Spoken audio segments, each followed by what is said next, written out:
শ্রাবণ মাস, কখনো মানে এমন রোদ বেড়াচ্ছে টেকা যাচ্ছে না, কখনো হয়তো বৃষ্টি চলে আসছে।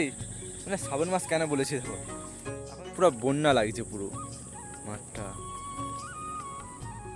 লোকজন নাই বলতে গেলে, মানে সন্ধ্যা হয়ে গেছে, মানে এখন বিকেল 5:30 বাজছে, সেই জন্য মাঠে সমস্ত লোকজন কাজ সেরে দিয়ে বাড়ি চলে গেছে। তবে কিছু কিছু লোকজন আছে তারা এখন যে ওই ওপাশে ধান রুইছে, কেউ কেউ যে পাট্টেলারে হাল করছে। এই আমাদের মাঠটা কিন্তু অনেক বড়, কিন্তু আমাদের ঘর থেকে মাঠটা কিন্তু অনেক বড়।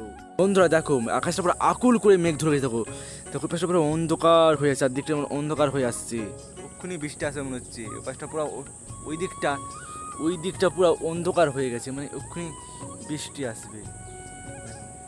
আগে বাড়ি চলে যেতে হবে বন্ধুরা, কারণ বৃষ্টি আসবে ওক্ষুনি, চারদিকটা এমন অন্ধকার হয়ে এসে। এমনিতেও ঝিরিঝিরি বৃষ্টি পড়ছে, মানে অন্ধকারটা মেঘটা যে অন্ধকার হয়ে আসছে, মানে রাতের দিকে আজকেও সারা রাত বৃষ্টি হবে। কালকে তো সারা রাত বৃষ্টি হয়েছে, আজকেও সারা রাত বৃষ্টি হবে।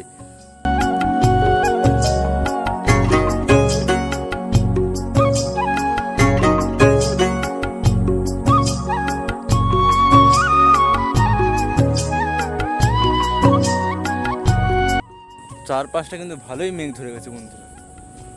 তো এখন আমি বাড়ি চলে আসছি, এসেছিলাম মাঠের দিকে একটু ভিডিও করার জন্য।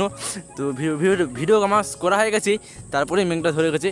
তো এই দেখো ওইদিকে বৃষ্টি আসবে এক্ষুনি, মানে মেঘটা ভালোই ধরে গেছে। তো মনে হচ্ছে আজকেও সারা রাত বৃষ্টি হবে। চলো বন্ধুরা, তোমার সাথে আবার দেখা যাচ্ছে নেক্সট একটা ভিডিওতে, নতুন একটা ভিডিওতে। আমাদের গ্রামে আরও অনেক নতুন ভিডিও আসবে, মানে এইসব চাষবাসের কাজের ভিডিও অনেক আসবে।